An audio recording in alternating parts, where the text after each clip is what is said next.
Say no. If you want more tips from Sabrina, you can tune into her powerful and passionate healthcare professionals podcast. It's available on all podcast platforms. Straight Ahead, a bad date can be a big turnoff to the dating game, but a new book's taking on those real dating stories and aiming to help get readers get their heads back in the game. We'll hear from the co-author of All Good just a week ago after the break. If you've ever had a bad date and it soured your outlook on the whole process, you are not alone. There are more than 100 million single Americans looking to find their person. And while it may not have been a good look at the time, those date fails are something we all can relate to. So in the spirit of dating and holding out hope for a love connection, two ladies have assembled a book retelling some candid dating and relationship misadventures. Co-author Erika McCall, she's here now to tell us it was all good just a week ago. Erika, what makes your book different from all the other dating and relationship books out there? One thing different is we included men and women on this book. A lot of dating books are marketed to women who are single and who are vulnerable, and they give all of these formulas. We don't actually give a formula. We just start a conversation about dating. Well, we've got to start that conversation, and I have a copy of your book here right now. It's called All Good Just a Week Ago. I understand it's funny.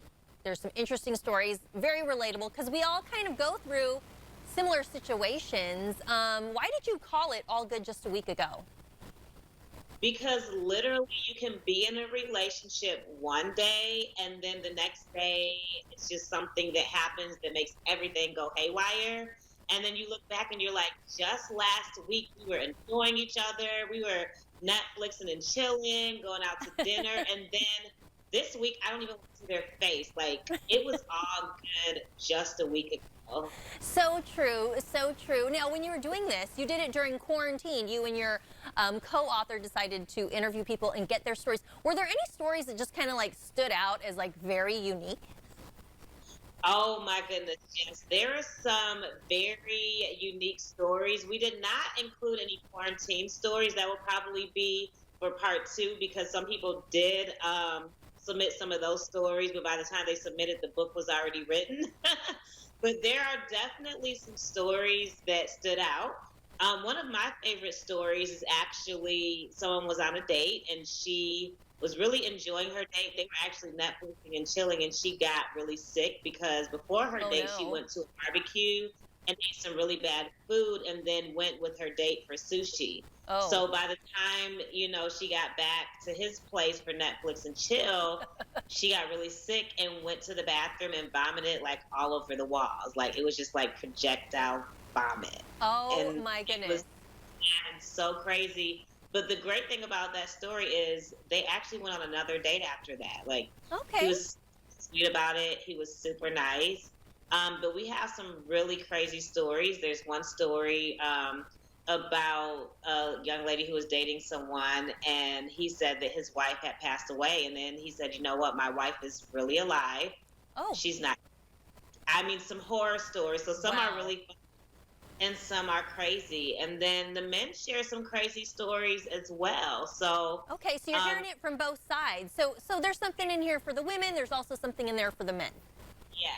Yes, because a lot of times, as women, we might share our crazy stories with our good girlfriends. And as we were writing this, initially it was going to be just women sharing and chiming in. But as I talked to men, I'm like, wait a minute, our guy friends have crazy stories too that they need to share. Because a lot of times men, they're told not to be vulnerable and all these things, but they're sensitive too, sometimes more sensitive than us women.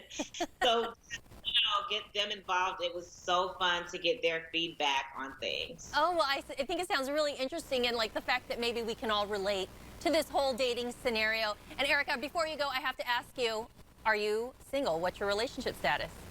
I am very single at the moment. Yes, I am. All right, so you're qualified. You know all about these dating stories. We appreciate you joining us. If you want to purchase and check out this book, Get Back in the Game, go to allgoodjustaweekago.com.